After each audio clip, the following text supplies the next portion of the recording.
Hello everyone! Welcome to Rimarvin Cooking Lifestyle. Ito naman po ang inyong kusinera magluluto sa inyo ng Filipino food. Meron tayo ditong isda, gagawin nating masarap na ulam. Ito ang ating isda, nalinisan na, lagyan natin ng asin.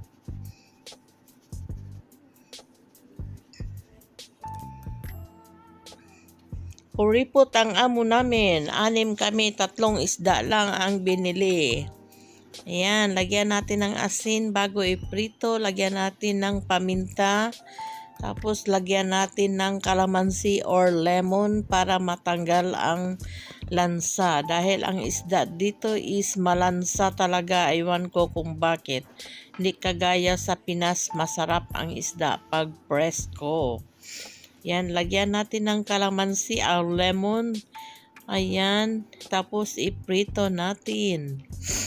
Sa hindi pa nakasubscribe sa ating channel, just click the subscribe button and notification bell para ma-notify kayo sa ating mga newly uploaded video. Ayan.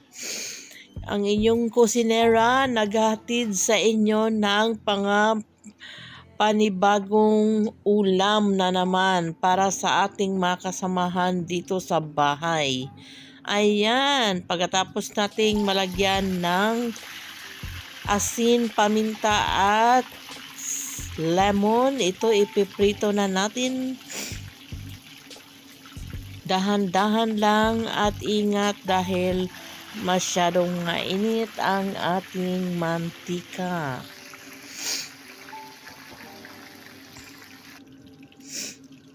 Iprito lang natin both side. Ayan. Masarap na naman ang kain ng ating mga kabayan mamaya. Kahit ganito lang ang ulam namin, basta sama-sama, okay na yan. Hati-hati. Caring is sharing. Ayan. Pagkatapos nating maprito both side, tanggalin natin. Ayan, ilagay natin sa ating parchment paper or kitchen towel para matanggal yung kanyang excess oil. Then, iprito natin yung isa na naman. Pareho lang din ang pagprito. Pagkatapos nating magprito, dito sa isang kawali, maglagay tayo ng mantika. Lagay natin ang ating garlic.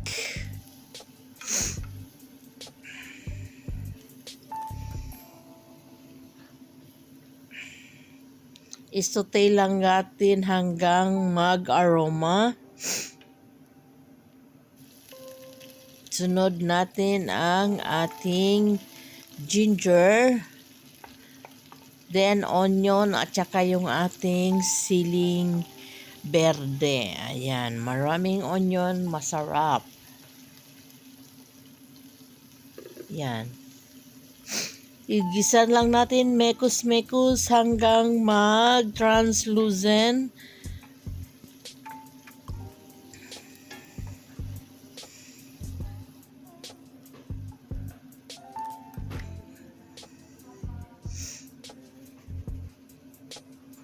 Habang ginigisa, maglagay tayo ng asin para ma-enchant ang flavor at saka paminta.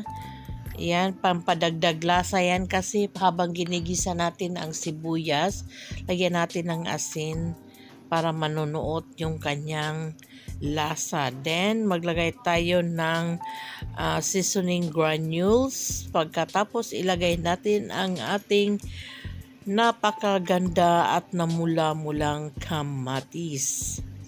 Ayan, maraming kamatis. Masarap ang ulam. Parang sarsa palang ulam na. Yan din mekos-mekos lang natin.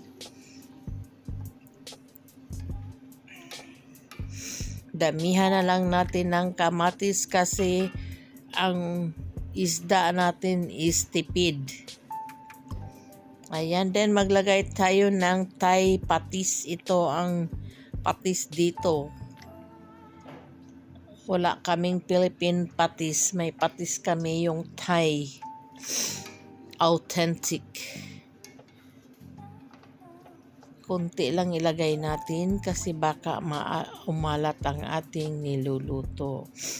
Ayan, pagkatapos nyan, durug-durugin natin ang ating sili para medyo may pasipa-sipa na konti ang ating niluluto. Tapos magsaing tayo dyan ng puting kanin. Okay na yan. Solved na naman ang ating mga kababayan. Kailangan diskarte lang tayo para may makain at may maulam. Takpan lang natin hanggang lumambot ang ating kamatis. Ayan, kumukulo-kulo na. Sa hindi pa nakasubscribe sa ating channel, just click the subscribe button and notification bell para man-notify kayo sa ating mga newly uploaded recipe. Sa puntong ito, naglagay ako ng sesame oil.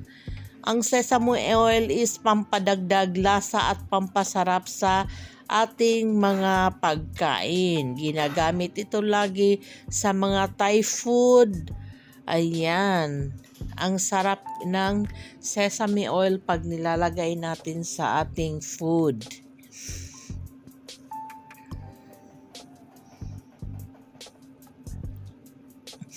Ayan, hinantayin lang nating maglambot. Imekos-mekos, malambot na yan ang ating kamatis. Kaya lang lutuin pa natin para talagang lalabas yung kanyang sarsa. Then, ilagay natin ang ating piniritong isda.